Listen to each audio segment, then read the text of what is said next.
o evento de hoje, é bom lembrar que ele é todo o dinheiro que for arrecadado hoje, todinho, tudo, deixou uma moeda ali, aquela moeda a gente vai pegar, vai para a ONG Fraternidade Sem Fronteiras.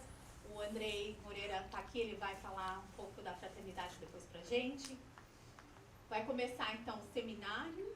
O seminário, no meio do seminário nós vamos ter um intervalo, um cafezinho, um bate-papo, olhar os livros, as camisetas que estão lá fora. Depois voltamos. No final do seminário, como nós começamos um pouquinho atrasado, o seminário vai até umas 5h30, ou até quando os palestrantes quiserem. Nós vamos ter uma sessão de perguntas e respostas. Então, guardando aquelas perguntas, se temos alguma dúvida, anota, guarda, para que no final você possa trazer aquela sua dúvida aos palestrantes. E depois disso, teremos um maravilhoso jantar, que vai ser todo pasta, a festa italiana, vai ser muito bom. E vamos ter música da Caravana, vai tocar? A Caravana do Amor vai tocar. Depois temos o Márcio Mendes. Vamos dançar horrores. Vai ser uma delícia. Oba, e melhor tem música hoje tudo pra para a caridade. Então vai comer carboidrato para a caridade. Não engorda. De forma alguma. Justiça divina, isso não acontece. Então, e também hoje vamos agradecer já ao nosso querido amigo Luciano. Luciano, já falei no plano que vale por 2, né? O Zé também da Rádio Espírita, Rádio Amigo Espírita, que tá passando. Rede Amigo Espírita. Rede Amigo Espírita. Não tem a rádio ainda, Zé, faz a rádio também. Rede Amigo Espírita, e vai estar passando aí ao vivo, tá bom? Então vamos chamar o nosso querido amigo Andrei, que já é um amigo da casa faz tempo, né, Andrei? Já. Você vem aqui ensinar a gente, né? E o Andrei, ele é filho do pai dele, da mãe dele, o seu Geraldo e da Dona Maria Madalena. É isso. Como ele faz? Vocês não conhecem trabalho de constelação. Se vocês conhecerem trabalho de constelação, vocês vão saber por que ele gosta de ser apresentado dessa forma. Então, gente, por favor, Google, trabalho de constelação. Trabalho da constelação. E o Andrei também é um voluntário incansável da Fraternidade Sem Fronteiras e autor de vários livros, né? E os livros maravilhosos estão lá fora, que nos ajudam. Tudo com a visão médico-espírita, né, Andrei? É, a maioria. A maioria. Agora já tem uns que são só terapeutas. Muito bem, gente. Boa tarde a todos. Sempre uma alegria enorme retornar a essa casa. Já fazem vários anos, né, que nós partilhamos do estudo conjunto da doutrina espírita, dos esforços dentro dessa seara, né, Dona Elisete? E essa casa, assim como as demais casas aqui de Orlando e da Flórida, já estão no meu coração. Mas hoje é uma tarde muito especial, ainda mais para mim, por 2 motivos. O primeiro, por essa iniciativa que partiu do centro de fazer esse dia, né? Porque não é só um evento, é todo um conjunto de eventos em prol da Fraternidade Sem Fronteiras. E isso é algo que nos enche o coração, porque a Fraternidade Sem Fronteiras é isso, né? É união, é solidariedade, é fraternidade, somos todos nós juntos em prol de uma causa maior, que é a causa do amor em ação. Afinal de contas, Fraternidade Sem Fronteiras nada mais é que evangelho vivo, que vivência prática, estabelecendo pontes entre os corações, igualdade e ensinando a cada um de nós a viver num mundo de fraternidade. Como isso ainda é um aprendizado e um desafio para todos nós, então nós estamos todos aprendendo juntos. Então agradeço muito ao Love and Charity e também os demais grupos que estão aqui representados por essa iniciativa. O mesmo fizeram os grupos de Miami na semana passada, quando nós lá estivemos para a Semana Espírita do KSSF. Os mesmos farão o YES, né, Winner Enlightenment Spirit Society de Nova York, agora no próximo final de semana, em prol da fraternidade. E que lindo, que bom que todos nós estamos unidos nessa causa e que ela nos ajuda a seguir aí na vivência do Evangelho. Mas um outro motivo de enorme alegria é estar aqui junto com o Roberto. E, na verdade, para ouvir o Roberto. A Priscila, ano passado, me perguntou: Andrei, nós queremos trazer alguém para falar de mediunidade, quem você me indica? Eu falei: te indico fácil, Roberto Lúcio Vieira de Souza. E por que é o Roberto, essa pessoa indicada e que aqui está para falar conosco. Porque, particularmente, eu teria muito para falar do Roberto, né? Poderia falar da minha sensação filial, do meu amor filial por ele, porque é um pai espiritual para mim, da minha gratidão pela fundação da Associação Médico Espírita de Minas Gerais, da qual ele é fundador, vice-presidente da Associação Médico Espírita do Brasil, um trabalhador médico espírita que para mim é referência, não é referência só teórica do profundo conhecimento que tem, mas é referência na profunda coerência entre valores e prática. Tem uma vida que vive o ideal médico espírita e se algum pouco eu sei do conhecimento médico espírita, muito eu devo ao aprendizado que ele tem nos proporcionado na associação.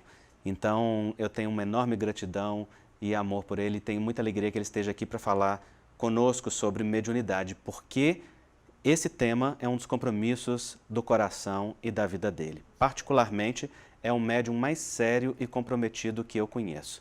E ele sabe que eu não preciso jogar confete, que eu falo isso extremamente do coração, porque toda semana, nas segundas e nas quartas, nós estamos acompanhando ele na atividade mediúnica junto ao Hospital Espírita André Luiz, onde a associação tem uma das suas reuniões de tratamento desobsessivo, tanto para os nossos pacientes quanto para os do hospital, quanto dentro da própria atividade do hospital. E o Roberto, há mais de 30 anos na associação e há muito mais de 30 anos na vida dele, tem trabalhado muito seriamente com a mediunidade. E muito do conhecimento que nós temos em livro da associação veio através da mediunidade dele. Inclusive o livro Mediunidade com Jesus, que está ali fora do Espírito Carlos, o mentor espiritual dele também, da associação. Então eu fico muito feliz que a temática dessa tarde seja abordada não só por alguém que conhece a temática teoricamente, mas conhece e tem profundo compromisso com a temática de forma vivencial. Ele é médium, né? Eu sou pequeno. Então, assim, a minha mediunidade é igual aqueles sinais de internet, sabe? Não tem 4G, 3G e qual que era o antes do 3G? Alguma coisa, meio G, a minha é dessa natureza, entendeu? Eu vivo desse jeito. O Roberto tem uma conexão permanente, dada a ter colocado isso, né, na vida dele como um dos objetivos primeiros e principais. Então, nós conversando sobre o dia de hoje, ele tem o seminário da mediunidade todo já preparado e pronto, né, que é um bloco de conhecimento que ele já oferta no Movimento Espírita há muito tempo. Nós decidimos que eu faria uma fala introdutória à temática que ele, então, vai desenvolver para nós e no final nós dois estaremos disponíveis para perguntas e respostas. Tá bom assim? Então, nesse momento, eu gostaria de evocar um conhecimento que todos vocês já têm, mas que sempre é bom reforçarmos, da nossa natural mediunidade ou do sentido inato que existe em cada um de nós para captar a influência dos espíritos nos nossos pensamentos e nas nossas ações. Estrito senso, não poderíamos dizer que todos somos médiuns, porque nem todos nós temos uma tarefa mediúnica. Quando tomamos a mediunidade como tarefa ou como uma sensibilidade ampliada para o qual todos reencarnam devendo trabalhar com ela. Isso são alguns espíritos específicos, né? Em geral, os mais endividados. Mas, num sentido geral, nós todos somos médiuns. Por quê? Porque o nosso pensamento é uma antena que capta e emite ondas continuamente. Então, influência dos espíritos, nós todos sofremos. Não tem pessoa nenhuma que não tenha a capacidade de sofrer a influência dos espíritos no seu pensamento e na sua ação, de sentir esta influência e responder a ela. A grande maioria não se dá conta disso, não se apercebe deste fenômeno e o faz de forma natural. A tal ponto que em O Livro dos Espíritos, Kardec pergunta: influem os espíritos nos nossos pensamentos e ações? E os benfeitores respondem: sim, e muito mais do que imaginais. De ordinário, são eles que vos dirigem. Ou seja, essa fluência acaba nos dirigindo de forma natural, sem que a gente se dê conta.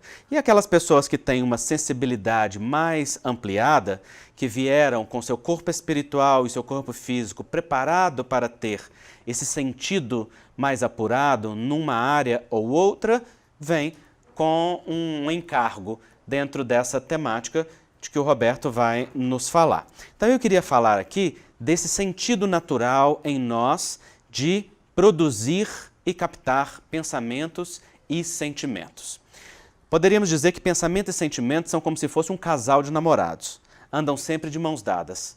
A onda de pensamento se conjuga com a onda emotivo-afetiva e forma uma irradiação só que, a partir de nós, gera o campo eletromagnético do qual nós estamos vibrando, em associação com tudo aquilo que vibra também no metabolismo das nossas células. Mas o que comanda esse fulcro emissor, esta fonte emissora de ondas e também captadora, é o pensamento, e é onde atua a nossa vontade, que não é a mesma coisa que pensamento. Vontade é um núcleo divino, expressão do espírito, como a Emmanuel manifesta no livro Pensamento e Vida. Pensamento é como se fosse uma excreção da mente, é como se fosse um produto da nossa mente. E ele se manifesta tanto no organismo físico quanto na realidade energética como uma realidade concreta. A mente, por sua vez, não está localizada no cérebro físico. Ela está localizada no corpo mental, que é um dos corpos espirituais que nós temos. Portanto, a mente ela é extracorpórea, o que a medicina já vem identificando, percebendo que a consciência não local, ou seja, que ela não reside no cérebro, e mesmo em algumas situações em que o cérebro está inativo, ela permanece, como nas experiências de quase morte, como em outras experiências como os desdobramentos, por exemplo, com as memórias lúcidas durante o sono e outras coisas que a ciência começa a investigar. Não é? Já está no ponto de reconhecer que a consciência não é local, mas não sabe aonde que ela está. Só fala ela não está, parece que ela não está no cérebro, há situações que a comprovam. E aí perguntam onde é que ela está. E ainda a ciência não tem resposta, né? Está caminhando. O fato é que esta mente está no corpo mental, que emite, então, as ondas de pensamento que se conjugarão depois com as ondas de sentimento, formando uma irradiação. Eu gosto das ilustrações desse artista plástico americano, né, o Alex Gray, porque ele mostra esta realidade de uma forma muito sensível. Então aqui nós temos o cérebro físico. É uma máquina, é uma maquinaria. Mas para que esta máquina, para que esse hardware funcione, ele precisa do software. Ele precisa do programa que faça a maquinaria rodar. E esse programa é cheio de inteligência. E ele vem daqui, ó, do espírito com a sua vontade. E entre o espírito e a sua vontade e o cérebro físico estão localizados os corpos espirituais. O que nós chamamos de corpo astral, o que nós chamamos de corpo mental e, mais acima, com pouca informação, corpo causal. No corpo mental, então, a sede da mente e da irradiação do pensamento. O pensamento, portanto, verte da mente, passa pelo corpo astral e atinge o corpo físico, dando um funcionamento. E, a partir disso, irradia-se para o ambiente como uma realidade eletromagnética, que vai fazer o quê? Vai buscar os seus afins, as ondas que vibram no mesmo diapasão, na mesma sintonia de frequência e amplitude. Amplitude é o tamanho da onda, né? Desde a base até o pico da onda. Então, o tamanho da onda chama-se amplitude. E frequência é a velocidade com que ela vibra. Cada pensamento e sentimento vibra numa determinada natureza de amplitude e frequência. André Luiz, por exemplo, nos explica que os pensamentos de natureza inferior, eles têm grande amplitude e baixa frequência. Então, são ondas assim, ó. Assim, longas, como se você estivesse vendo tobogãs assim longos. E os pensamentos elevados ou superiores, eles vibram em baixa amplitude e alta frequência. E aí é como se você estivesse vendo um eletrocardiograma, aquele que faz assim, sabe? Só que sempre harmonizado ali em uma onda.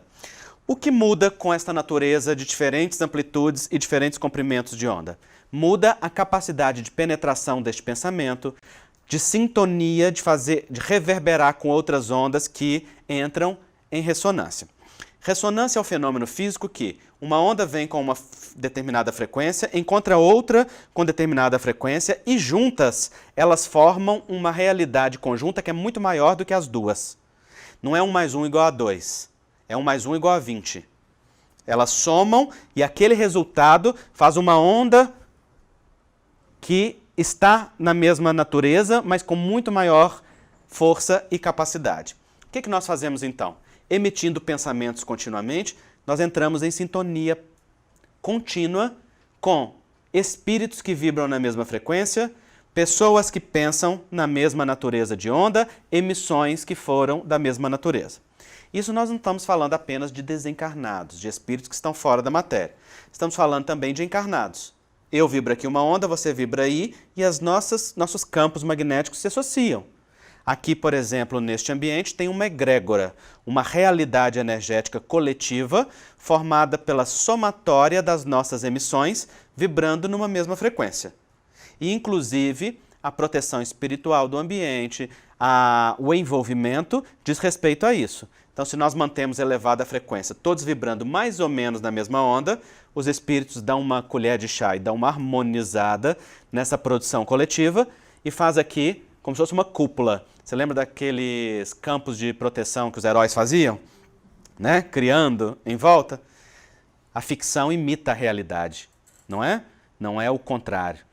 Então, aquele campo é essa egrégora coletiva. Fruto do quê? Da soma dos nossos pensamentos vibrando numa determinada frequência. Se for de natureza inferior, a mesma coisa. Então, este pensamento entra em ressonância com os encarnados também. Aqueles que estão na matéria, os que estão fora da matéria e que mais? Com ondas mentais, que não são necessariamente vinculadas a um indivíduo, mas que foram emitidas, estão viajando aí o espaço, libertas do vínculo específico com um ser, mas formando uma formação coletiva. Então, por exemplo, se nós aqui vibramos amor, a igreja ali do lado vibra amor, a outra vibra amor, nós temos uma produção coletiva de ondas de amor que independe de vínculo individual com cada um de nós. Nós temos ondas amorosas viajando o globo, ondas de pensamento, criações de pensamento e ondas mentais. Nós podemos também sintonizar-nos com este reservatório de ondas e energias. E a partir do momento que a gente conecta, hoje é fácil de entender isso, né? As ondas estão na nuvem. Então a gente emite uma onda, faz o upload dela para a nuvem energética, e aí de repente você entra naquela frequência e você faz o quê? O download. Aí você não está conectado a um ser específico. Você está conectado a uma comunidade, a uma coletividade que produziu aquelas ondas. Mas imagina que não fosse amor. Que a gente estivesse vibrando ódio, preconceito, injúria, racismo, discriminação, vingança, intolerância. Então, nós produziríamos ondas relativas a isto, que se somariam às ondas de igual teor de outros, formando também criações coletivas desta natureza. Fez o upload, depois pode fazer o quê? O download. Depois você se sintoniza com isso e passa também a absorver essa influência. Então esse tema ele é muito importante. Veja essa imagem do Alex Grey, que bonita. O Alex Grey ele prima por fazer representações artísticas em que você veja o corpo físico, o corpo energético e a realidade espiritual, né? Então aqui nós temos os ossos, tem as veias e as artérias em azul e em vermelho, nós temos em amarelo, né, os nervos, e nós temos aqui em branco as nadis ou meridianos, que são os canais energéticos que circulam no nosso corpo, e nós temos a realidade eletromagnética que é construída por nós. Vejam que interessante. O que está aqui aceso no centro do cérebro desse homem? Vocês sabem? Como é que chama?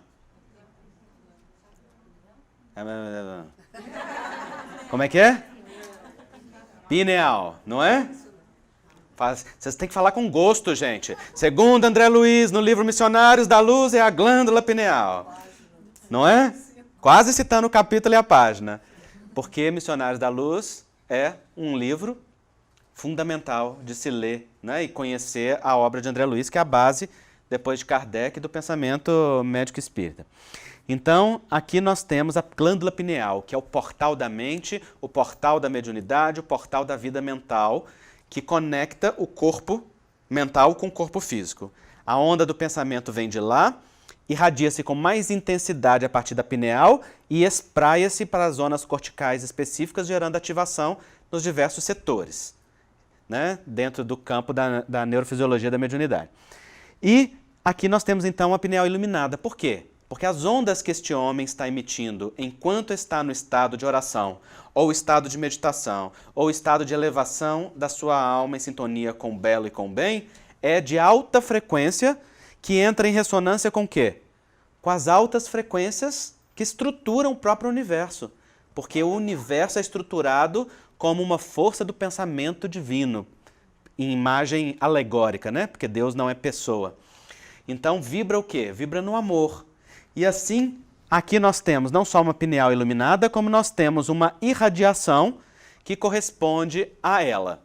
É fácil de um mentor espiritual que vibre numa alta frequência chegar próximo deste homem aqui, entrar em ressonância com o pensamento dele e permitir que o download de várias coisas seja feito ali.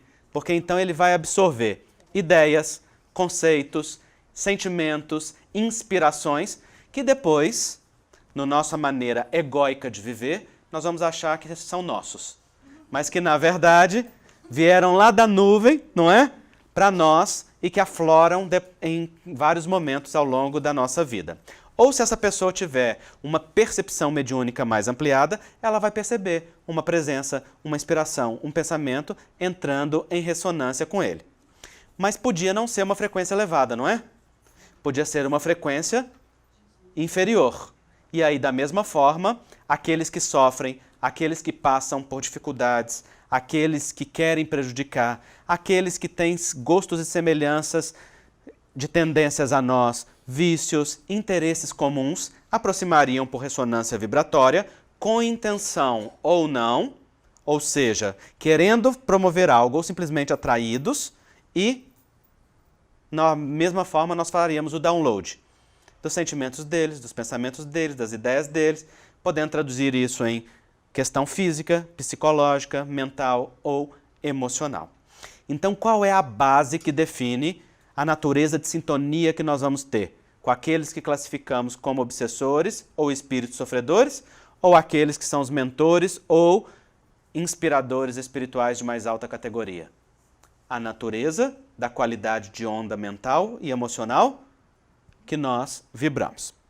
Então, em resumo, eu gosto de usar essa imagem do Alex Grey porque ela tem esse conteúdo todo. Este pintor está no processo de criação de um quadro. É uma atividade cotidiana dele, diária. Poderia ser uma comida, um documento, poderia ser uma atividade mediúnica, poderia ser um trabalho social, qualquer que fosse. O que ele faz? Ele emite dele mesmo as suas próprias irradiações. Vejam o magnetismo dele saindo dos olhos, dos chakras, o chakra cardíaco, o chakra solar, o chakra laríngeo, o chakra frontal e aqui o chakra coronário, que é a matriz, né? O centro energético do corpo espiritual, que coordena todos os outros, se abre para as formas, pensamentos superiores. Aquelas formas ou ideias que vibram aí no universo e que nós podemos absorver na forma de genético, que é de coloração azulada. Esse campo está na mesma ressonância desse mentor espiritual aqui, que é aqui simbolizado por uma alta hierarquia, vibrando na mesma frequência. Dá para saber aonde que termina o campo energético do mentor e aonde começa o dele? Não, eles se confundem. Por quê? Porque o fenômeno mediúnico natural do dia a dia ou induzido através do transe é ressonância de ondas. Precisamos entrar em ressonância nas nossas frequências e passamos a ser uma realidade só, momentaneamente. Percebam que ele irradia o seu magnetismo ou a irradiação do seu pensamento e da sua vontade diretamente sobre o campo mental, que está aqui representado pela pineal, olha. Então aqui é uma relação mediúnica de mente para mente. E isso se traduz. Mas não é só o mentor que está aqui. Quem mais está aqui? Um monte de pintores que se interessam pelo trabalho que ele está desempenhando e são atraídos pelo que ele faz. Ele tem consciência de que esses pintores estão lá? Não. Ou pode ter. Não é? Isso depende do grau de sensibilidade, conhecimento dele. Mas a grande maioria das vezes nós não temos. Mas o livro dos Espíritos é muito claro. Assim como o livro dos médiuns, Kardec deixa muito claro. Os espíritos são atraídos pela natureza de vida que nós temos. E ao serem atraídos por esta natureza de vida, passam a nos influenciar por ressonância. Então, aquele que age no bem vai atrair espíritos comprometidos com o bem. Aquele que age na negação do bem, que é o mal, vai atrair espíritos nessa mesma frequência. Então, se nós envolvemos-nos nesta causa, por exemplo, que é a fraternidade sem fronteiras, esquecemos-nos de nós mesmos momentaneamente, para pegar parte das concessões divinas que nos foram emprestadas e destinar por vontade do próprio Pai, que cria um trabalho como esse, para aqueles que também são filhos e, portanto, nossos irmãos, e que estão momentaneamente necessitados, nós vamos atrair que natureza de espíritos para junto de nós? Os mensageiros da misericórdia. Aqueles que estão juntos, vibrando a mesma frequência. Se nós mantemos coerência entre o que falamos e o que vivemos, constância e perseverança, qual vai ser a natureza dessa conexão? De uma intensidade muito grande, o que vai reverberar em nós e no outro. E é por isso que aquele que age no bem é o primeiro beneficiado, porque é o primeiro a colher as energias que envolvem o processo, é o primeiro a entrar em sintonia, é o primeiro a receber a gratidão, é o primeiro a beneficiar-se movendo as próprias forças, para além do egoísmo, né, que é a chaga da humanidade, e tantas outras coisas mais. Então aqui estão os afins, que estão junto de nós. E isso acontece todo dia. Eu vou contar um caso para vocês. Mas percebam aqui. Dá para apagar só essas duas luzes da frente? Se não atrapalhar o Luciano ali, só momentaneamente. Um minutinho, Luciano. Vai tirar isso da sintonia? Não, pode ir. Pode ir? Aqui, ó, já deu. Vejam aqui, ó, porque isso daqui só com contraste que dá para ver. Vocês estão vendo? Agora deu para ver, né? O que está aqui? Aqui estão aqueles que não vibram na mesma frequência. Podem estar aqui atraídos pela luz e pelo magnetismo que esse aqui irradia e desejosos de se beneficiar, porque sofrem, porque passam necessidades, chegam perto daquela pessoa, sentem um calorzinho irradiando dela, porque nesse campo eletromagnético do encarnado vai ectoplasma junto, aí gosta daquele calorzinho e fala o quê? Não, eu vou ficar aqui, ué, eu não sei nem quem é essa pessoa, mas cheguei perto dela, a minha dor alivia, o meu sofrimento passa, então o que eu faço? Eu fico aqui. Se tem ressonância, ele vai entrar em sintonia. Nesse caso aqui, também poderiam ser alguém que queriam prejudicar esse homem que está no processo da criação? Pode, não é? Não conseguem fazê-lo. Por que não conseguem? Porque ele vibra em outra natureza de ondas. Aí o Livro dos Espíritos pergunta assim, Kardec pergunta, teria o homem capacidade de vencer os suas más tendências pelos seus próprios esforços? E a resposta é sim, e às vezes por pequenos esforços. Quão poucos dentre vós fazem esforços? Veja a primeira observação de Kardec. Sim, nós poderíamos vencer as nossas má tendências e mudar a nossa qualidade vibracional por esforço. Aí depois Kardec vai perguntar, o que fazem os espíritos quando são afastados pela nossa vontade? Porque os orientadores vão trabalhar conosco, que nós temos a vontade é o polo determinante e que nós podemos decidir. Então eles dizem, o que fazem os espíritos quando são afastados pela nossa vontade? E olha que resposta magnífica que os orientadores dão. Que queríeis que eles fizessem? Afastam-se. No entanto, permanecem como o gato à espreita do rato. Olha que imagem bonita. Dizem assim, permanece rodando, esperando o momento de fazer o quê? De dar o bote. Aí esse daqui sai dessa frequência elevada, dá vazão à sombra interior e baixa a frequência. O que esses aqui fazem? Aproveitam e estabelecem. E essa é a dança vibracional que nós fazemos todo dia. Vivemos nesse sobe e desce, nessa montanha russa vibracional dentro de nós. Por isso que o trabalho da iluminação pessoal é o da consciência íntima, do autodomínio e da autossuperação, para perceber o que nós vibramos, para modificar o que nós vibramos e para manter a constância do que nós vibramos. O que nós sabemos é o desafio diário de todos nós, diante dos desafios da vida, do trabalho, da vida de convivência, das lutas e provas de cada um de nós. O fato é que este fenômeno mediúnico natural, ele acontece aqui com todos nós, todo o tempo. Então, para finalizar, vou contar um caso para vocês. Minha mãe, lá em casa só eu sou espírita formalmente, né, na minha família de origem. Nós somos 3 filhos e meus pais são de tradição católica, mas igual aquele brasileiro, né? O católico não praticante, que no fundo não é nada, né? É só um jeito para falar, não tenho exatamente uma religião. Eu sou católico por tradição, mas não tenho os hábitos da fé católica. Mas meu pai foi seminarista, então traz um amor, um vínculo familiar, né, de pertencimento à Igreja Católica e gosta. E só eu sou formalmente espírita, virei espírita aos 16 anos de idade. E pouco tempo depois disso, nós começamos a conversar em casa sobre espiritismo, meus pais sempre muito respeitosos, me estimulando. E minha mãe fazia de vez em quando alguma pergunta, meu pai também, enquanto eu morava com eles. E a minha mãe é pintora por prazer, é artista plástica por gosto, não por profissão. E um dia ela estava no ateliê dela pintando, tentando fazer, segundo ela, uma técnica nova que ela tinha aprendido e não conseguia. E ela falou que passou a tarde inteira tentando. E não saía, não conseguia. Cansada, lá pelas tantas, ela largou o pincel, ficou assim, parada, olhando para o nada. E ela disse que pensou assim, bom, se aquilo que o Andrei fala é verdade, deve ter algum espírito que pode me ajudar. Nisso, deu a fazer isso. E ela resolveu fazer uma prece e pedir, né, para renovar a somatice, porque minha mãe é muito humilde. E aí ela disse que ela fez a prece, pegou o pincel, de repente ela sentiu um impulso, teve uma ideia e fez a técnica com a maior facilidade. E ela fez e de repente olhou para o resultado, largou o pincel e falou, meu Deus, é verdade.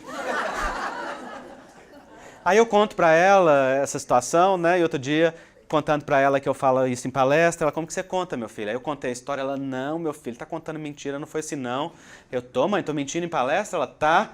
Eu, como é que foi então? Ela falou, não pedi para Renoir, para Picasso, para Matisse, não. Eu, não, mãe. Ela, não, pedi para Michelangelo. Aí eu cheguei à conclusão de que ela era realmente humilde. O fato é que o que provavelmente aconteceu? Devia ter ao lado dela um espírito pintor que conhecia a técnica, não dos grandes pintores, um espírito pintor qualquer, que sabia, atraído pela sintonia dela, pela vontade dela, a emissão contínua de pensamento naquilo, que devia estar a tarde inteira assim, minha filha, eu sei a técnica, abre o seu campo mental, não é? Para que você está tentando fazer sozinha? Para que tanta autossuficiência quando nós nascemos para a cooperação? Para que você está quebrando a cabeça para caminhar solitário quando a vida é solidariedade e fraternidade? Abre o campo da sua frequência para que eu possa te ajudar. Mas ela, fechada ali no desejo de conseguir, sozinha. Quantas coisas a gente tenta conseguir sozinho, batendo a cabeça, né? Quando bastava um pedido humilde de ajuda, quando bastava uma prece, quando bastava ouvir aquilo que o Livro dos Espíritos diz aos nossos mentores pessoais, evocai-nos, chamai-nos, pedi-nos a orientação e ela será dada.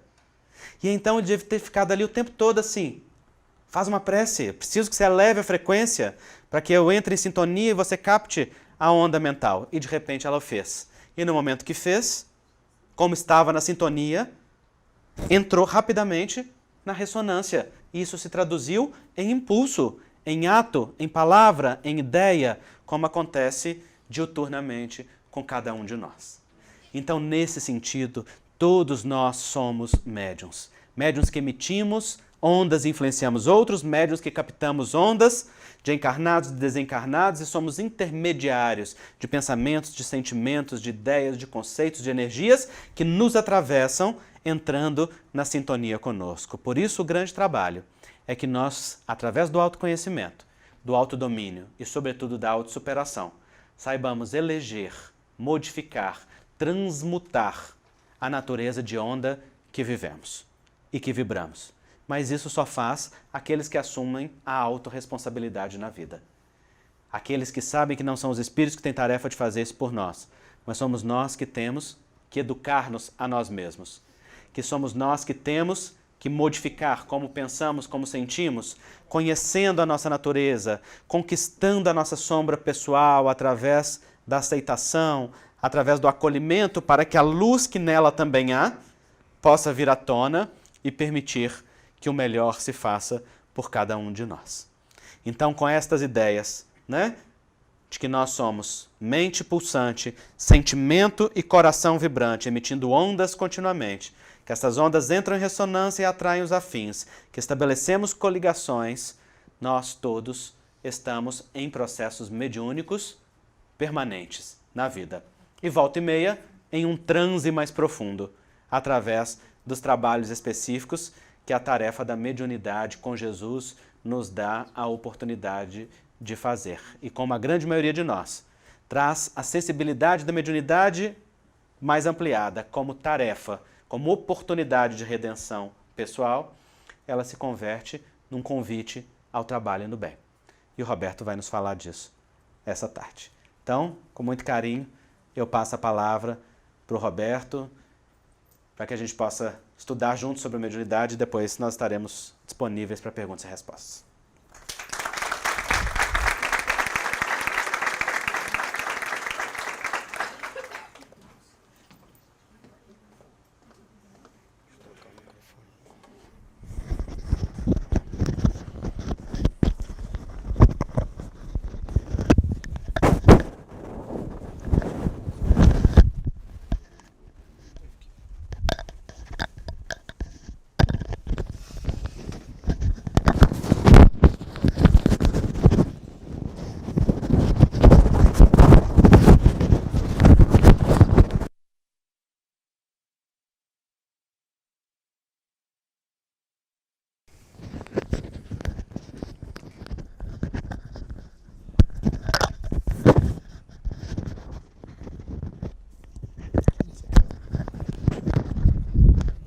Depois, no finalzinho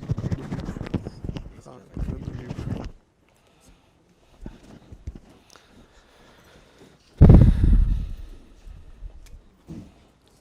Boa tarde para todos. Primeiramente, eu gostaria de agradecer o convite, a oportunidade de estarmos aqui, agradecer as palavras do Andrei, um coração querido falando da gente. Então, vocês tiram 50%, faz 25% de abatimento, vocês vão custar encontrar a realidade. A verdade é que a gente está buscando aprender e aí nós estamos aí tentando trabalhar o tema nas nossas vidas. E embora a gente vai falar de muita coisa meio teórica, muita coisa meio médica, a nossa preocupação maior é que a gente possa refletir sobre a mediunidade de uma maneira um pouco diferente. O fenômeno mediúnico, ele virou um fenômeno de encantamento. Muitas pessoas buscam o movimento espírita preocupados em ver e conviver com o fenômeno. E o que a gente vê na prática é que muito pouca gente entende para que a gente está junto com a questão da mediunidade. E nesses anos de prática e de trabalho, eu comecei a trabalhar com mediunidade por volta dos 15 anos de idade, não como espírita. Durante alguns anos eu frequentei um trabalho familiar, mas que era um trabalho mais vinculado a Umbanda, alguma coisa de rituais afro-brasileiros do que o espiritismo, e só depois é que eu tive a oportunidade de trabalhar dentro da doutrina.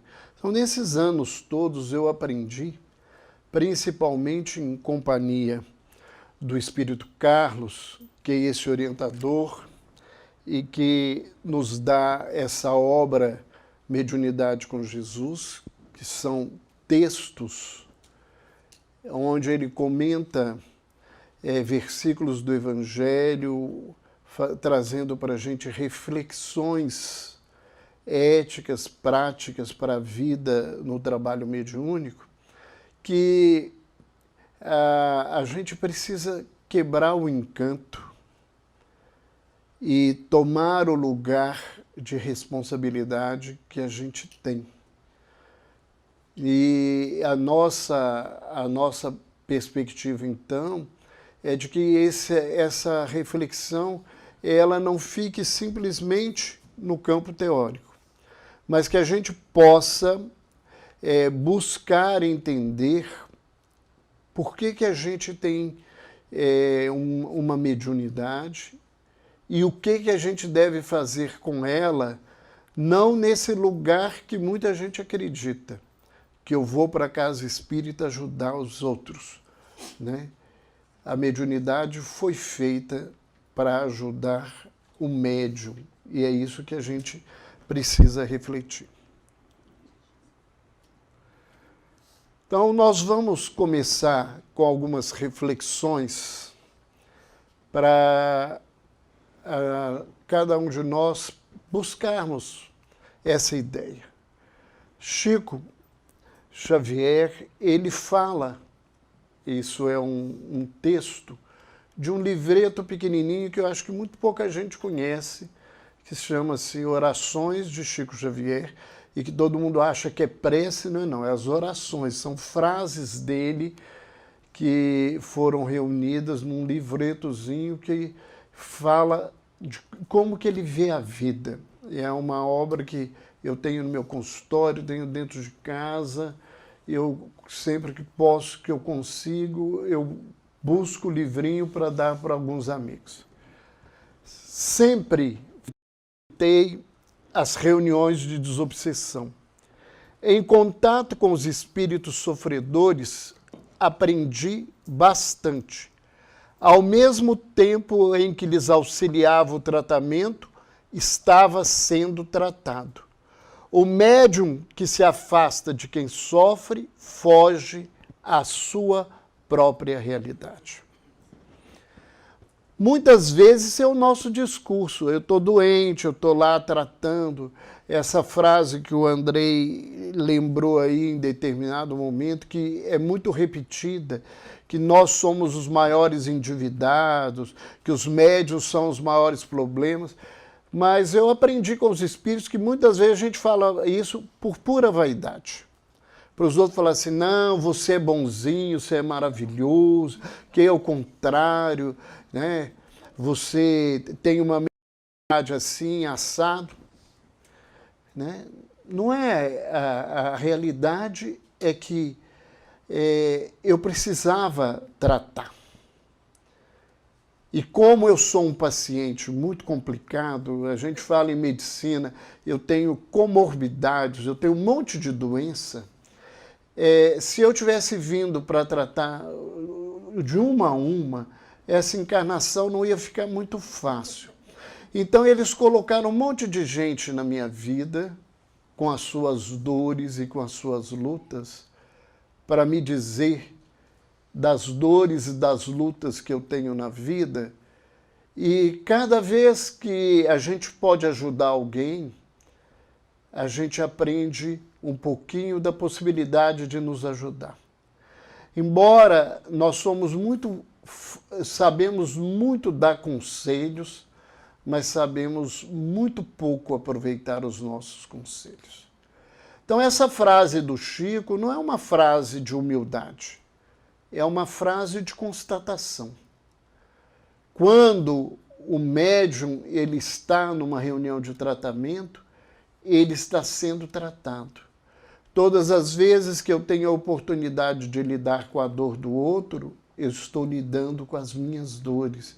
Eu estou aprendendo recursos para trabalhar com essas dores.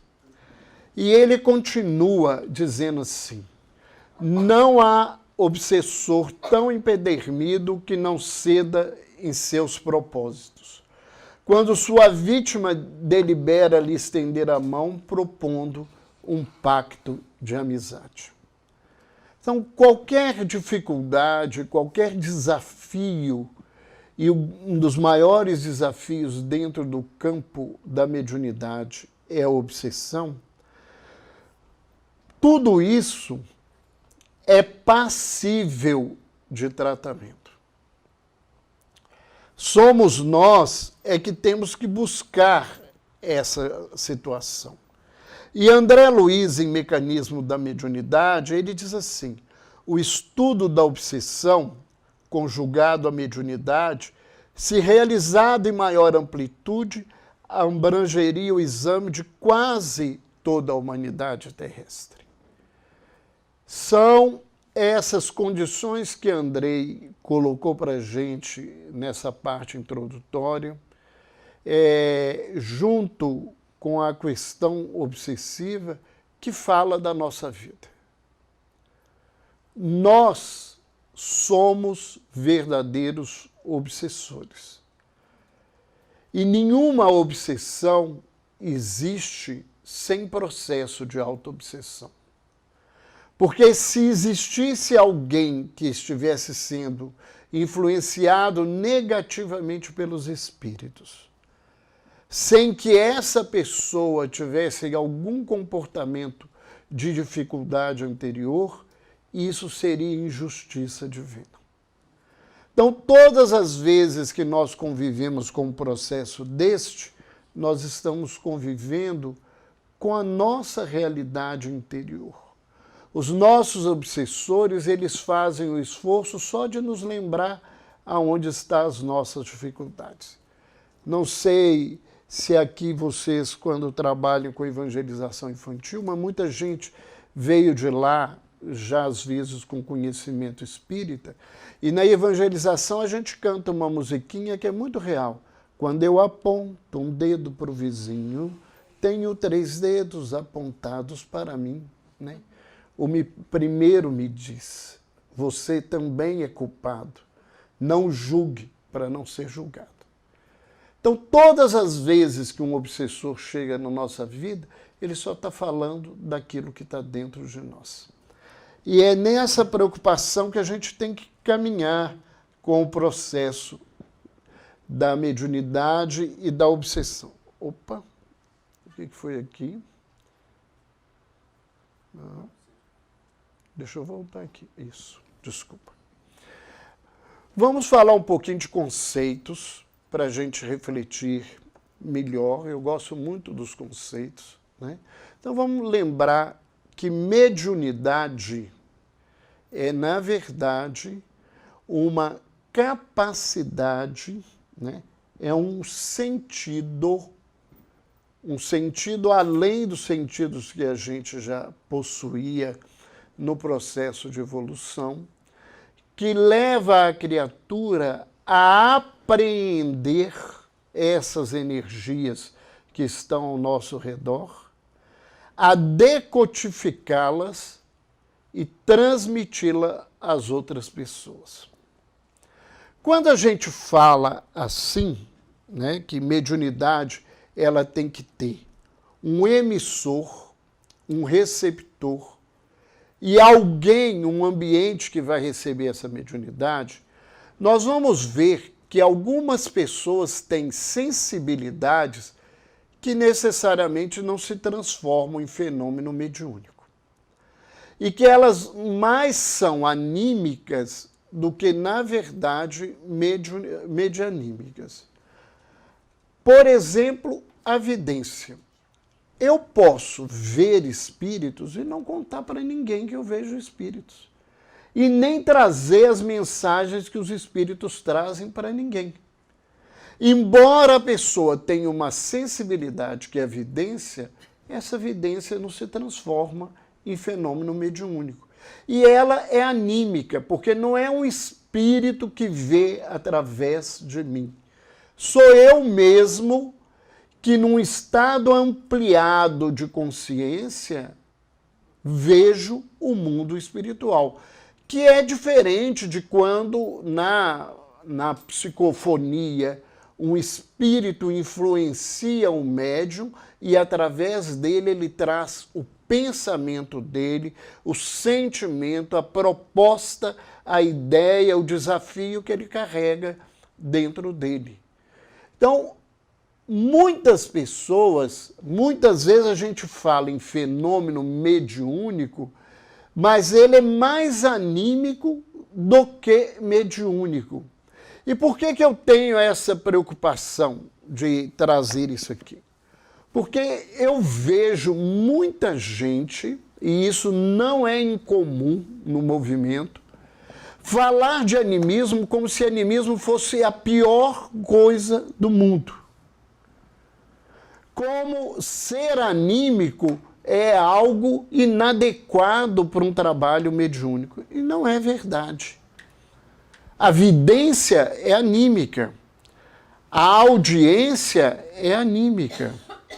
O fenômeno de desdobramento por si só é anímico. Ele não é mediúnico. Não é um espírito que me desdobra. Sou eu que me desdobro, amplio a minha consciência e percebo o mundo espiritual. E não há nenhum fenômeno mediúnico sem o fenômeno anímico. O animismo é o colorido que a gente traz para a mediunidade. É a minha parte. É o tom, a cor, o sabor, o perfume que eu coloco no fenômeno mediúnico. É sempre assim. Né? O indivíduo que é o transmissor da ideia, ele não transmite a ideia pura, ele transmite a ideia com aquilo que ele carrega dentro dele. Então nós vamos ver muitos fenômenos mediúnicos na história da humanidade que eles vieram com o colorido que era possível pelo próprio médium. Um dos relatos mais importantes onde o animismo se tornou muito marcante e é um fato importante na história do cristianismo é o Apocalipse de João. Porque o Apocalipse de João é um desdobramento do apóstolo João ao mundo espiritual, aonde ele traz a interpretação daquilo que lhe foi falado, né, e que ele coloca na obra que teria sido através do próprio Cristo, que teria aberto a ele aquela oportunidade, e ele traz com a imagem, com o colorido judaico da cultura dele, do lugar aonde ele estava e da maneira onde ele podia trabalhar. E isso não diminui nem aumenta a importância do fenômeno. É só para mostrar para a gente como é que isso caminha. Então, quando Kardec fala que nós todos somos médiuns, ele está falando do fenômeno que o Andrei estava dizendo. Quando nós vamos falar muitas coisas aqui sobre mediunidade, nós estamos falando sobre mediunidade ostensiva. É aquela mediunidade em que a pessoa, ao reencarnar, ela é organicamente preparada para trabalhar com o fenômeno mediúnico. Então, é mais uma coisa que a gente tem que refletir. Mediunidade é orgânica. Então, se eu ficar demente e o meu cérebro não estiver funcionando mais adequadamente, eu não tenho como trabalhar mediunicamente adequadamente, porque eu não tenho mais uma estrutura orgânica compatível com o trabalho que eu devia fazer. E se a mediunidade ela é orgânica e ela está inserida segundo os espíritos, né, que Kardec já falava isso, mas André Luiz nos diz que isso está diretamente ligado com uma região do cérebro, que é o tálamo, e especificamente com a pineal, né?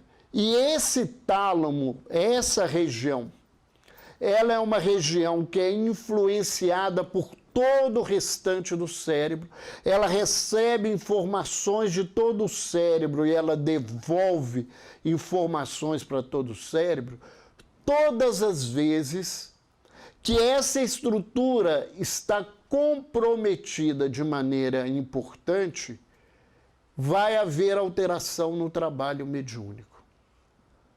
E é por isso que a gente tenta trabalhar, porque eu falo que é uma briga, né? Eu vou brigar isso enquanto eu puder, que nós temos que entender que pessoas que estão doentes psiquiátricas, quadros agudos ou em quadros crônicos já com déficit, elas nunca deveriam ir para uma reunião mediúnica trabalhar. Por quê? Porque como elas têm comprometimento orgânico, esse comprometimento orgânico vai alterar. E não é só alterar porque o fenômeno vai ter algum problema, não. Tudo que vier para ela vai ter uma repercussão emocional na vida dela diferente do que se ela fosse sadia. E o fenômeno mediúnico, ele às vezes é complicado, né? Eu trabalho numa reunião mediúnica há mais de 35 anos no Hospital André Luiz, que é uma reunião de desobsessão. E nessa reunião, muitas vezes a gente atende pacientes psicóticos, né? Eles são colocados os nomes para o tratamento. E muitas vezes eu tive a oportunidade de passar por experiências psicóticas durante o trabalho mediúnico. E eu falo, né? Eu às vezes brinco que a história é real, né? Que a única diferença minha dos meus pacientes é que eu tenho a chave do hospital. E hoje eu não estou com ela, mas ela está lá guardada, porque aonde eu ando com a chave, para não ter perigo ninguém me colocar lá dentro e eu não sair. Porque eu já engoli móvel, já vi piano entrando no corpo, coisas que psicóticos vivem, né? E os espíritos adoecidos, enlouquecidos dentro daquele ambiente, a gente viver e perceber. Então, uma pessoa desequilibrada em si, vivendo um fenômeno desse, é muito mais complexo, né? Mas, infelizmente, tem muita gente que acha que mediunidade é panaceia. Ah, brigou com o marido, é porque é médium. Eu falei assim, ó, se mediunidade melhora casamento, eu acho que está todo mundo precisando ir para a reunião, porque o casamento está dando muito trabalho na vida. Perdeu o emprego, é porque é médium. Isso, aquilo é médium. Eu nunca vi arrumar tanta mediunidade como se arruma para as pessoas. E mediunidade não é solução para essas coisas. Nós temos que aprender isso com clareza. Outro conceito que a gente traz aqui é um conceito, essa expressão é muito usada por Emmanuel, que é de mediunismo. E quando ele usa isso aqui, ele não usa do ponto de vista jocoso, desrespeitador, preconceituoso. Ele só tenta mostrar que quando ele está dizendo de mediunismo, ele está falando da mediunidade, que ela seria crua, original, sem um trabalho de evangelização, sem um trabalho de transformação pessoal. E qual que é o grande problema do mediunismo? É porque quando a gente não tem uma orientação no bem, nós não temos um roteiro moral ético para a mediunidade, essa mediunidade ela pode caminhar para lugares extremamente complexos. E a gente não vai aqui citar casos, né? Todo mundo conhece esses casos e a gente até tem que entender isso, né? Há uma leitura às vezes meio errônea de achar que médium não faz coisa errada, que médium não se comporta, e até desfazer da mediunidade por causa disso. Nós tivemos, o ano passado, muita gente querendo conversar com a gente sobre o problema do médium João de Deus no Brasil, e as pessoas questionando se ele tinha mediunidade. Né, por causa do comportamento moral dele. Olha, Kardec foi orientado pelos espíritos que mediunidade não tem a ver com questão moral. Né? E há pesquisas e trabalhos mostrando a realidade do trabalho mediúnico dele. Então, o comportamento dele é dele, da pessoa dele, como o comportamento nosso, ético, é pessoal.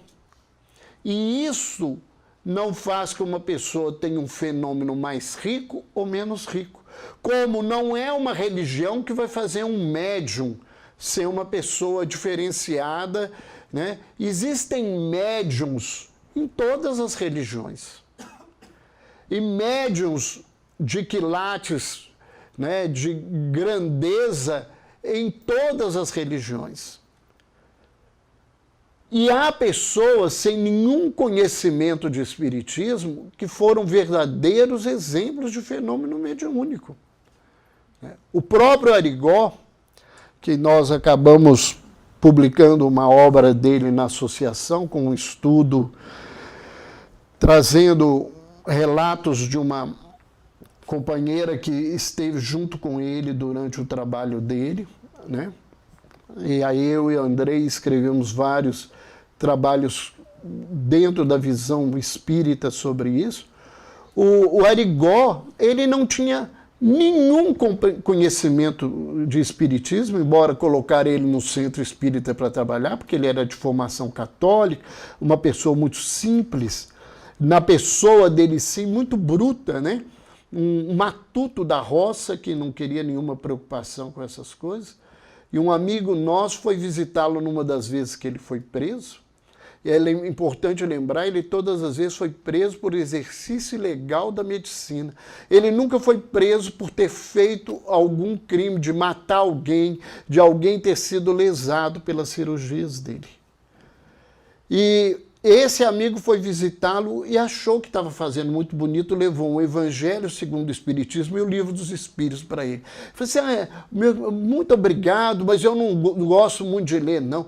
Para mim, a única coisa que eu preciso saber é se o espírito é bom ou se o espírito é ruim. E esse amigo virou para ele e falou assim, e como é que o senhor sabe como é que o espírito é bom ou ruim? Se vem de baixo para cima é ruim, se vem de cima para baixo é bom. Era a ideia dele, a visão dele, o lugar dele. Embora tenha sido um dos maiores fenômenos mediúnicos do século XX. Então, a gente coloca isso para lembrar que existe, né, a mediunidade evangelizada. E mediunidade evangelizada não é escrever livro bonito, não é pintar telas mediúnicas bonitas, não é trazer mensagens bonitas. Mediunidade, né, evangelizada é uma mediunidade, como está escrito num dos livros da série Fonte Viva, né, dos evangelhos que Emmanuel fala, né, o médium evangelizado é aquele que pode chegar do outro lado da vida com a consciência clara do cumprimento do reto dever. Mediunidade evangelizada é a mediunidade onde o meu comportamento enquanto pessoa é compatível com aquilo que eu falo e faço dentro da casa ou do templo aonde eu professo a minha crença. Então, a mediunidade evangelizada também não é mediunidade, porque muita gente acha que isso é mediunidade na casa espírita. Não é verdade, porque se espiritismo fizesse a gente ser evangelizado, o movimento espírita no mundo não vivia tanta briga, tanta discussão quanto vive, né? Eu achava que isso era uma propriedade exclusiva do Brasil. E eu achava que até isso era gente que estava exportando para o mundo inteiro, né? Mas vivendo e fazendo trabalhos no movimento espírita no mundo afora, eu descobri que espírita adora criar polêmica e fazer coisa, criar, né?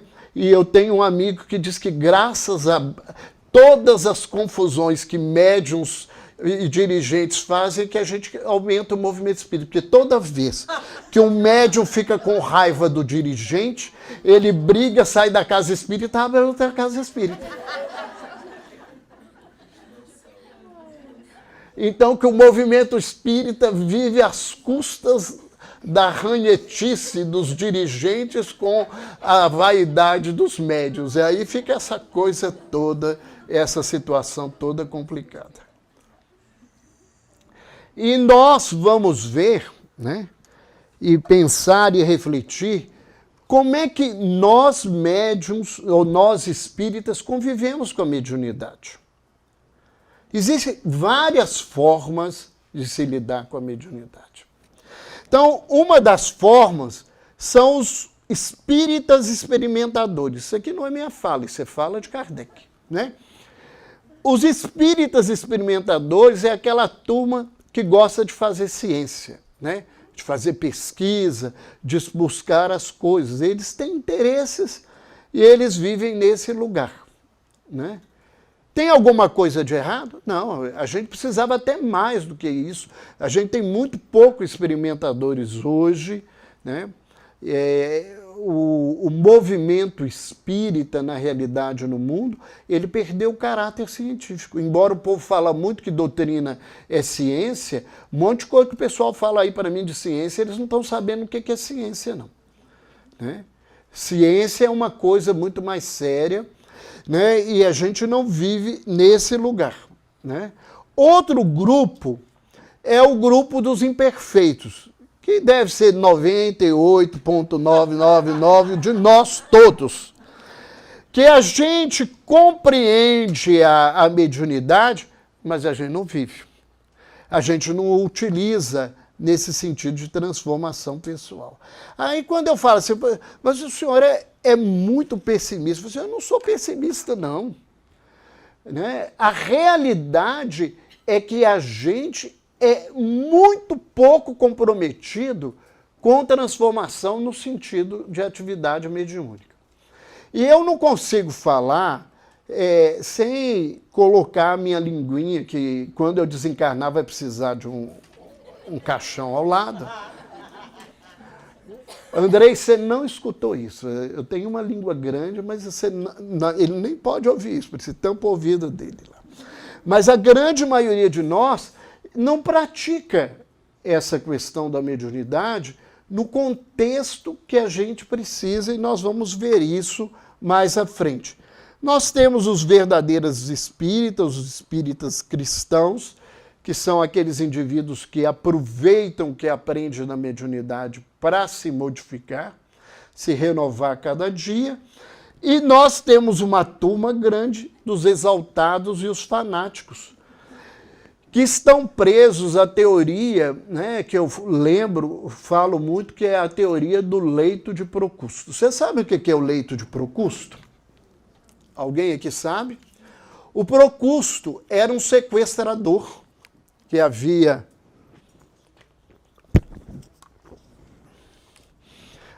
na Grécia, e ele tinha um leito, ele sequestrava a pessoa. Se a pessoa fosse maior que o leito dele, que ele amarrava lá, ele cortava as pernas. Se a pessoa fosse menor que o leito, ele esticava até ficar do tamanho do leito. E o espírita fanático, ele faz isso.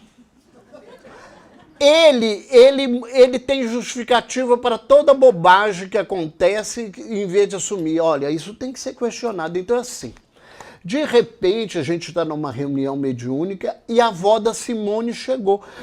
Alguém viu a avó da Simone, mas a avó da Simone não sabe o nome da Simone, da irmã da Simone, da mãe da Simone, que era filha dela. Ela não sabe nada. Aí você fala, ah, mas isso é porque o médium, que isso, aquilo, aquilo. Não, gente. Esse negócio de ficar esticando, desesticando, isso para mim é muito complicado. Embora médium, né, eu sou São Tomé, não no sentido de não acreditar, mas eu acho que as coisas têm que serem claras, né? Eu participei de uma pesquisa feita aqui nos Estados Unidos como médium, né, como pesquisado, e no segundo dia da pesquisa, eu fui para ser observador, porque no primeiro dia eu fui submetido aos exames e não fiquei em condições de participar. E era para a gente dizer o que a gente estava vendo lá. E eu tenho muito problema quando os outros falam assim, ah, eu vi o bezerro, outros falam assim, eu também vi. Ah, é muito fácil falar. Então, eu falei assim, eu resolvi, isso depois virou uma questão, isso vai sair um documentário sobre isso, acredito, o ano que vem. Foi feito toda a filmagem sobre essa pesquisa que durou aqui quase 10 dias nos Estados Unidos. Então, eu fazia o seguinte, eu comecei a escrever, punha um número por minha conta, a hora, e escrevia as coisas lá. E entregava para o... Ele falou assim, mas por que isso? Ah, porque é muito fácil todo mundo aqui falar que está vendo as coisas e os outros confirmando as coisas. E a partir daí todo mundo teve que fazer isso, né? Mas eu, como crítico, de vez em quando eu virava um dia, o Alexander Moreira, que é um dos pesquisadores, falou assim, Roberto, isso é muito complicado, porque eu escrevi assim, Alexander, eu agora virei Olodum, pirei de vez. Eu estou vendo isso estranho, é muito estranho para o meu gosto. E eu acho que a gente tem que ter cuidado de não entrar nesse lugar, porque os espíritas fanáticos fazem muito mais mal para a doutrina do que os inimigos da doutrina. Inimigos da doutrina até ajuda, né? Nós vemos lá, quando queimaram os livros em Barcelona, que bem que eles fizeram para a divulgação da doutrina. Agora, espírita fanático que fica fazendo essas correções, que fica tentando explicar o que não é explicável, que muitas vezes assim, olha, isso é da cabeça do médium.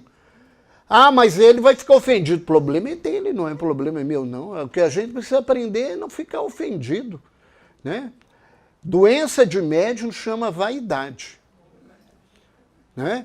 Eu falo que tem duas doenças na reunião mediúnica, a do médium e dos dirigentes. Eu sou de um time, né? Então tem o outro. Então, a dos médiuns é a vaidade, a dos dirigentes é o orgulho. E só tem duas diferenças na coisa, porque o princípio do sofrimento é o mesmo, é a menos-valia. O dirigente, ninguém precisa gostar dele, ninguém precisa bater palma para ele, só obedecê-lo, porque ele é o dono da verdade. Né? E o médium é aquele indivíduo que ele vive na passarela. Você tem que bater palma. Que mensagem linda que você recebeu. Olha, quando você recebe o Dr. Bezerra, é tão maravilhoso, tão lindo, ele gosta de aplauso na vida. Se falta... Né? Ninguém pode criticar o trabalho dele, que ele não interpreta que é o problema da realidade do fenômeno. Ele se acha criticado como pessoa, e isso aí fica complicado, isso fica difícil. Vamos pensar, antes de nós interrompermos para o intervalo, um pouquinho sobre essas perguntas que eu vou estar levantando aqui. né? A primeira coisa é pensar, a mediunidade é um fenômeno natural ou artificial? Isso parece lógico, mas não é lógico para muita gente. Até porque tem gente que acha que foi o espiritismo que criou mediunidade, né? Tem gente até hoje que acha que a gente criou isso. Então, alguém aqui tem dúvida? O que a mediunidade é? Ela é natural ou artificial? Natural? O que significa natural, gente? Quando eu falo que é natural, o que é isso? O que a palavra fala?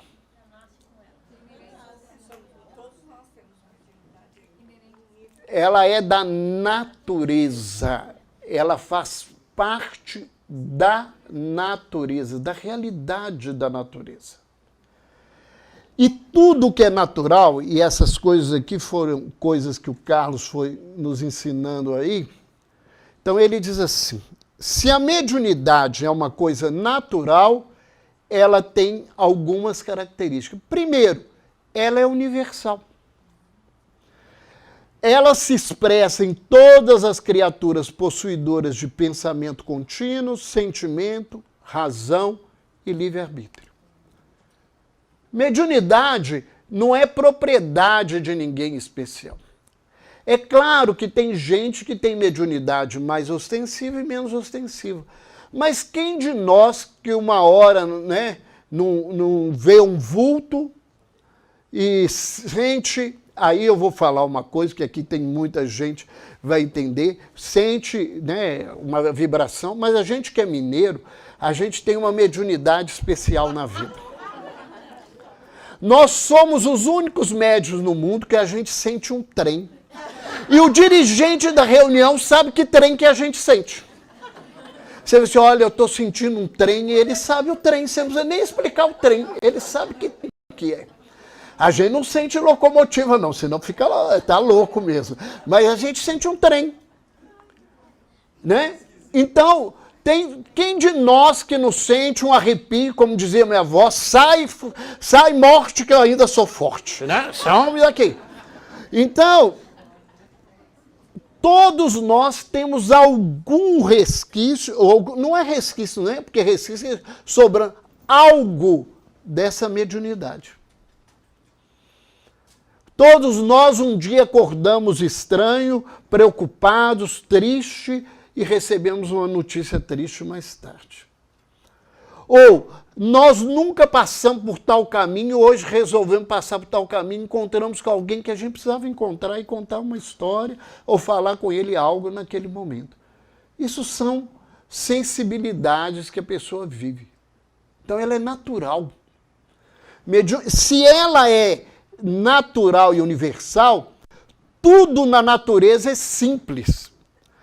Quem gosta de complicar a vida é gente. Deus não complica nada. Nada, nada. A gente é que complica as coisas, né? Então, a mediunidade, ela tem uma lei que se baseia na afinidade de duas criaturas e precisa de capacidade de percepção do fenômeno. Só isso. Fenômeno mediúnico, você só precisa pensar. Só isso. E sentir. Só essas coisas. Se você pensa e sente, o fenômeno existe. Porque ele é uma coisa normal, né? Igual nós só precisamos do pulmão e do ar. A respiração vai acontecer normalmente nesse contexto. Então, o fenômeno mediúnico, ele é simples. Ele não tem nenhuma complexidade. Quem inventa coisa para fenômeno mediúnico, que tem que ter mesa assim, que tem, né? Ou então tem que ser fenômeno de panela de pressão, porque eu trabalhei muito tempo na Umbanda, eu não tenho nada contra a Umbanda, ao contrário. Eu tenho muito respeito. Eu falo que lá a gente, por animismo, vira panela de pressão, né? Aí vem. Se não fizer não tem espírito, porque tem que... enquanto a panela não começa a fazer alguma coisa, não dá coisa. Né? Se o preto velho vem, não põe a mão nas costas, canta e vai... Não é. E aí o pessoal fica catando, inventando coisa que dá assim, assado. Nada disso. Fenômeno mediúnico acontece todo dia e tem hora que você nem sabe o que está acontecendo. A hora que você acaba, a pessoa fala assim, você falou para mim. E você vê assim, mas eu nem tenho certeza do que eu falei para você. Né? Nem tenho certeza do que eu falei para você. Nesse contexto, né, ainda nessa abordagem, né, sendo um fenômeno natural, a mediunidade é ímpar. Quem faz cópia é gente. A gente faz cópia de carro, de geladeira, a gente faz cópia de cadeira, de casa, de roupa. Para Deus, tudo é individualidade. Tanto que a astronomia, né, ela busca no universo um planeta igual à Terra. Por quê? Porque a gente é tão pouco pretensioso, né? Gente pequena tem mania de ser grande, né? E a gente é tão pequenininho, a gente é a coisa mais ínfima possível para se ver, e a gente acha que a vida no universo tem que ser igual a que a gente tem na Terra.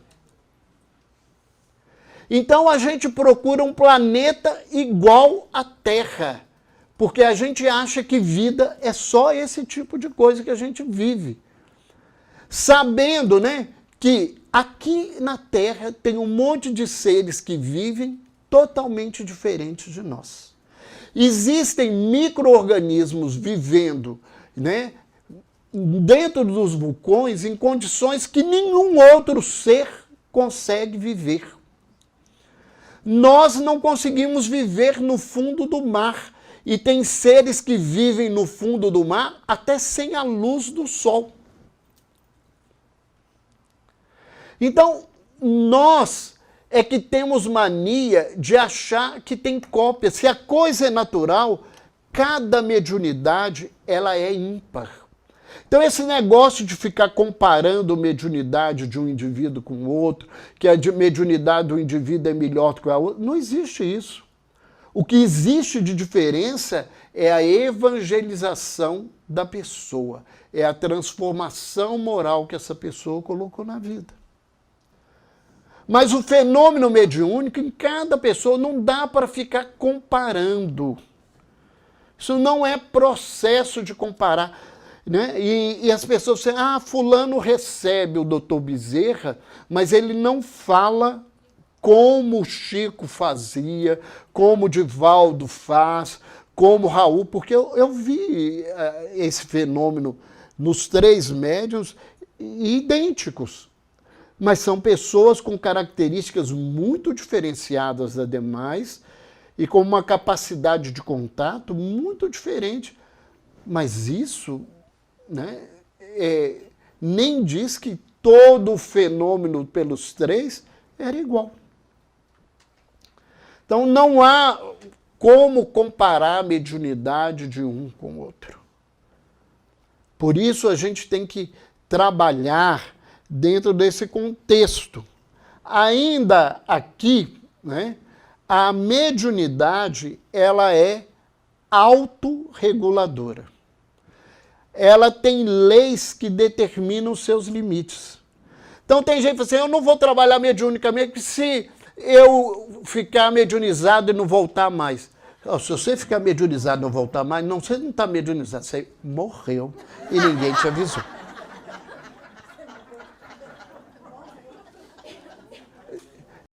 Assim, e se o espírito vier e não for embora? Ele nem veio, ele não saiu daqui. É igual essa coisa de regressão, né? Eu trabalhei muito tempo com regressão, hoje eu não tenho clinicamente possibilidade de trabalhar por tempo.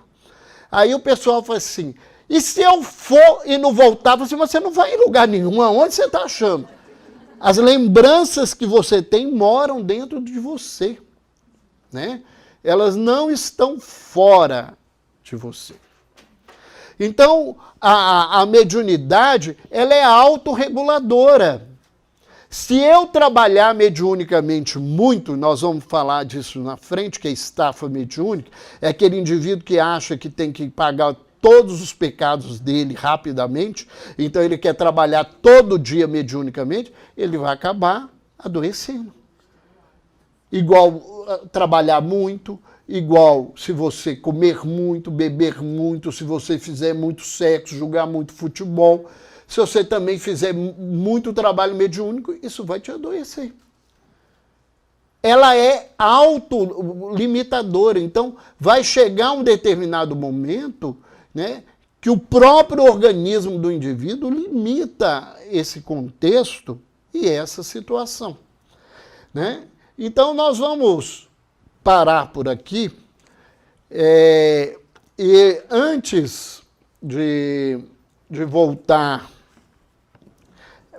antes de ir para o intervalo, eu queria passar um videozinho que não tem nada a ver com mediunidade, mas tem muito a ver com esse mês, né?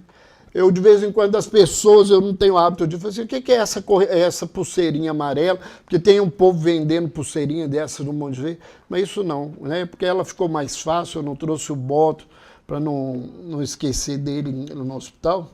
E isso é sobre o Setembro Amarelo. E eu queria trazer um vídeo, porque eu acho que, como médico e psiquiatra, a gente não pode deixar de citar isso. Ele está embaixo já de uma vez. Uma mensagem muito bonita, um videoclipe que eu recebi hoje, que o jornal do hospital divulgou. É um trabalho muito bonito, com Carlinhos Brown.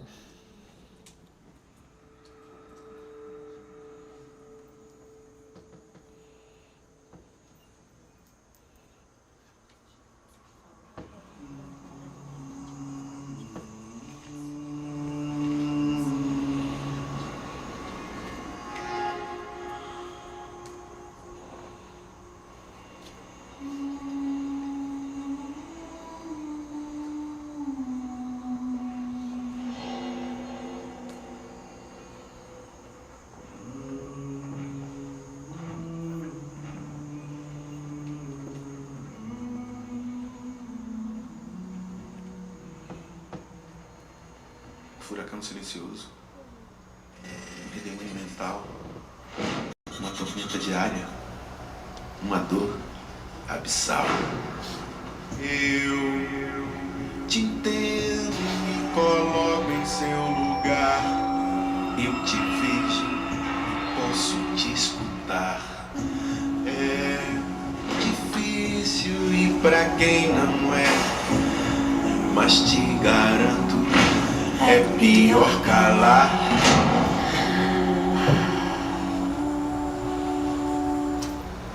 Em silêncio você morre aos poucos, e morrer não é opção. O que se sente não escolhe quem afeta, e nem tem definição.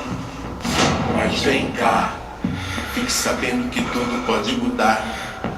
Fala, pode se abrir, que tem gente pra te escutar.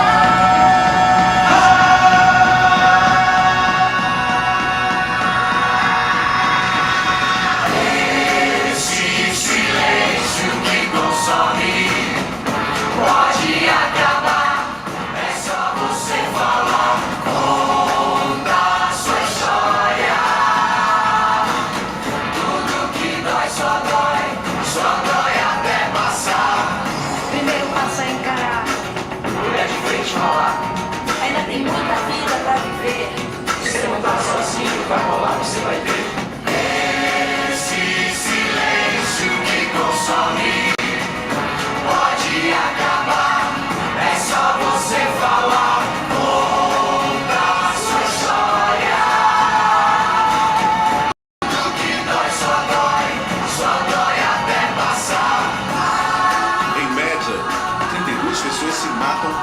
covardia no Brasil. O silêncio contribui para aumentar essa estatística. Falar pode mudar tudo.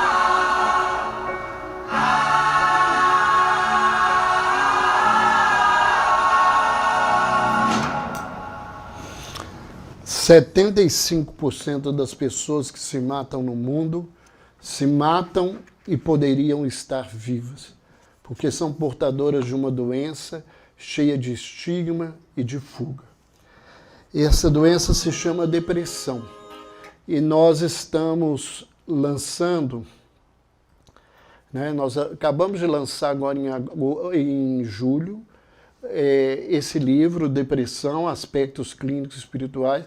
Vocês já estão pegando a primeira reimpressão, os livros acabaram há 15 dias atrás, essa já é uma impressão nova. Então, aqueles que quiserem depois adquirir o livro, ele tem uma linguagem que, embora um tanto médica, a gente busca que ela atenda ao conhecimento das pessoas, na tentativa de poder tratar dessa doença que virou epidemia. É a maior causa da falta ao trabalho no mundo, e em 2025 vai ser a terceira maior doença a matar no mundo, só perdendo para o câncer e para as doenças cardiovasculares, aonde nós encontramos muitas vezes como causa ou elemento desencadeador a própria depressão. Dentro dessa perspectiva, a gente sabe que a depressão vai ser, daqui menos de 6 anos, a maior causa de morte no mundo. E a gente tem que pensar sobre isso. Nós temos aí o livro Mediunidade com Jesus, que é esse livro do Carlos, e nós trouxemos um outro livro do Carlos que chama-se Histórias da Vida nos Passos do Mestre, aonde ele conta várias experiências dele, porque ele é um dos trabalhadores desencarnados do Hospital André Luiz. Então ele começa contando a história do grupo que a gente participa, que fundou a associação, que fez uma grande mudança no trabalho do hospital.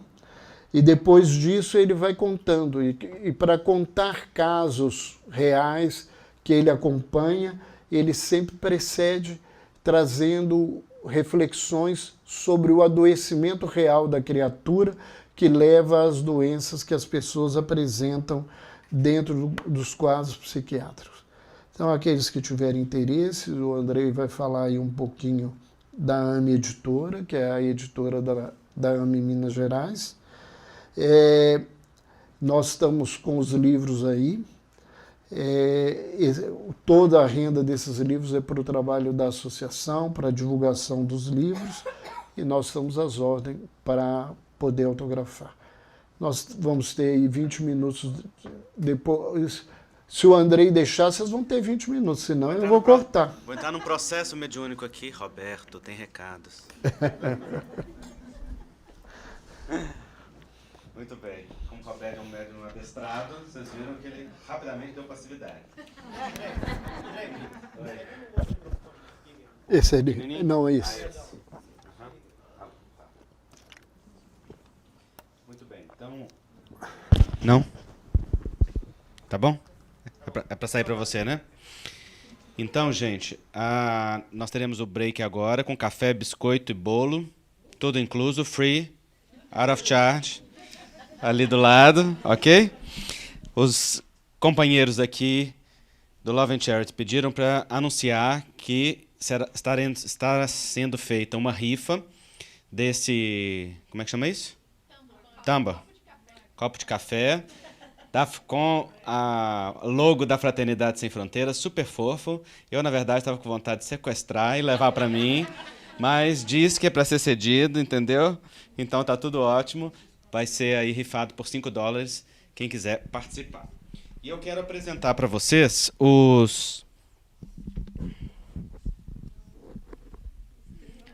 É só alguns, tá, gente? Espera aí. Porque nós ficamos ali com verdadeiras oportunidades, sem que às vezes as pessoas saibam o que está à disposição. Essa aqui é uma delas. Esse livro, Ubuntu, Um Só Povo, Um Só... história da Fraternidade Sem Fronteiras. E conta inúmeros casos lindíssimos da fraternidade. É uma obra que tem sua renda toda dedicada à Fraternidade Sem Fronteiras. Foi escrito pelo Ellerson Santos, que é expositor espírita, é também coordenador da Caravana de Educação. E as histórias, os casos da fraternidade, verdadeiras pérolas, ele narrou aqui com interpretações também do Evangelho. Então está um livro muito lindo, cheio de fotos da história da fraternidade. Quero mostrar para vocês o meu último lançamento. Se chama Atitude. Reflexões e posturas que trazem paz. Esse livro veio dos meus workshops de constelação familiar, veio do consultório, veio dos espaços onde nós discutimos atitudes e posturas da alma no movimento de cura interior, para a paz do coração, para a paz emocional, para a paz nas relações. E eu quis aproveitar e oferecer isso em livro. Não lembro se da última vez que eu vim aqui eu já tinha apresentado esse livro, mas o penúltimo livro que eu lancei foi Amor a Dois, os relacionamentos afetivos na visão sistêmica e espírita. E aqui nós temos a relação de casal, a construção de uma relação dentro da visão da constelação familiar e também da visão espírita. O primeiro livro que eu lancei, vocês já conhecem, Cura e Autocura, uma visão médico-espírita. Esse livro, inclusive, acabou de ser traduzido ao inglês e publicado e, felizmente, esgotou em Miami. Mas vai vir. Imprimiremos mais, é porque nós fizemos poucas cópias mesmo, por uma questão de falta de inspiração espiritual. Então nós não pudemos, mas se Deus quiser poderemos. E tem então ele aqui em português. O livro Alto Amor e Outras Potências da Alma. Se no Cura e Autocura a gente fala de saúde e doença, no Alto Amor a gente fala do remédio. Né? Esse livro é todo inspirado no Evangelho, nos apóstolos como arquétipos, cada um representando uma virtude, e nos movimentos das passagens evangélicas como o despertar das virtudes em nós. O livro Reconciliação, consigo mesmo, com a família, com Deus, foi o primeiro em que eu fiz a integração entre as filosofias homeopática, espírita, do Evangelho e da constelação familiar. Dentro do arquétipo, do símbolo do filho pródigo, da nossa volta para casa e do encontro com a paz interior. E esse livro tem uma coisa interessante que eu quero mostrar para vocês, que só recentemente eu percebi que eu não mostrava quando eu falava dele. Nós colocamos 6 meditações ou visualizações criativas nesse livro, descritas com QR Code do lado. E aí você pega o celular com o aplicativo para QR Code, você escaneia esse QR Code e abre a minha linda voz fazendo a meditação. Ok? Para vocês se sentirem num espaço terapêutico e nesse movimento de cura interior. Isso eu fiz especialmente pensando na Priscila, mas todos vocês podem se aproveitar disso. É porque ela sente muita saudade, eu pensei, de repente ela pode ouvir minha voz, não é? E matar um pouquinho.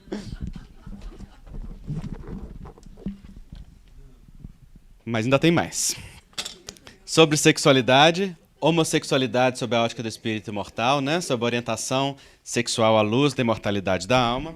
E o livro Transsexualidades sob a ótica do espírito imortal, que fala sobre a identidade de gênero, à luz da ciência e de uma visão espírita. Esse tema tão mal compreendido, né? E exatamente por isso nós escrevemos. E este, sim, estamos lançando agora a versão em inglês. E vocês têm aí disponível, em primeira mão, né? Muito graças ao esforço da Alexandra, que aqui está. Cadê ela? Levanta aí, uma salva de palmas para a Alexandra. Que é muito comprometida no acolhimento à comunidade LGBTQ, tem um grupo de apoio, né? Como é que chama mesmo? Fonte de Luz, né? Fonte de Luz, que é um grupo de apoio, de acolhimento a pessoas LGBTQ, então faz um trabalho lindo. E ela, o Fred de Nova York e vários outros, fizemos esse processo de tradução e está muito bem traduzido, revisado e está aí agora disponível, tem algumas cópias aí disponíveis para vocês. Oi. Ah, é aqui mesmo? Ah, que maravilhoso. Então pronto, estamos em casa. Né? Os livros do Dias da Cruz, Pílulas de Confiança, Esperança e Amor. Inclusive, esse de amor está esgotado no Brasil já faz um tempo. Acabei de descobrir que vocês têm alguns aqui, porque eu tinha mandado um tempo atrás para cá. Né? E tem aí alguns. E, finalmente, os livros infantis, que são meus. Ah, tem um livro aqui que eu quero mostrar para vocês, que é o Livre para Amar Saudavelmente, que vem também do nosso trabalho lá da Meng. E esse livro, ele é do grupo de dependência química e dependência emotiva, afetivo, sexual. E é um estudo profundo, muito lindo, sobre as dependências e os caminho de cura das dependências, tá? Esse só tem 3, está ali, também disponível para vocês. E os livros infantis, eles são livros pedagógicos de valores humanos, gente, para trabalhar com as crianças valores, cada um é de um valor. O Mundo dos Bonecos de Papel, ele trabalha o tema da fraternidade, da prevenção e tratamento do bullying, do respeito, da inclusão, da vivência em grupo. E ele vem com um joguinho no final, que é para as crianças trabalharem atividades cooperativas. É um jogo cooperativo, ou ganha junto ou perde junto. Não tem disputa, né? Então, o tema desse livro é fraternidade. Interessante que ele foi escrito em 2001, foi o primeiro livro infantil que eu escrevi, sem nem saber, nem imaginar que teria Fraternidade Sem Fronteiras no caminho, né? Eu lancei junto com a temática da homossexualidade para representar a sexualidade, porque ele usa as diferenças das cores, né? O bonequinho azul, o bonequinho vermelho, e aparecem os bonequinhos coloridos, que geram uma polêmica, são expulsos da cidade, é um quiprocó. Quase que eu falei. É um quiprocó danado. E aí, eles são reincluídos, né? E é interessante ver como que eles são reincluídos. Os Violões Encantados fala do resgate dos sonhos, da esperança através do amor. E o Jardim Secreto fala da timidez, da coragem de ser si mesmo, da autoestima, de se mostrar, conta a história do jardim que, por vergonha, resolveu se esconder no fundo do mar. E o que aconteceu foi terrível. Vocês têm que ler para descobrir. Combinado? Então, eu gosto de apresentar esses livros porque todos eles têm a renda doada para a atividade espírita, alguns para a Fraternidade Sem Fronteiras, como o Ubuntu, e o último livro que eu lancei, Atitude, também é integralmente doado para a Fraternidade Sem Fronteiras. Além do que, a editora e a associação como um todo são Fraternidade Sem Fronteiras também, e muito da renda vai para a fraternidade frequentemente, tá certo? Então temos isso. Mediunidade com Jesus, o Roberto mostrou antes. Então a gente vai estar lá nos livros disponíveis e vocês encontram também as camisas da fraternidade. Tem algumas aí, tem alguns números que vão chegar, tem uma amiga trazendo de Miami, números maiores, tem muito número grande também que está vindo, para quem quiser dar de presente para outros. Em breve vai estar aí, tá bom, gente?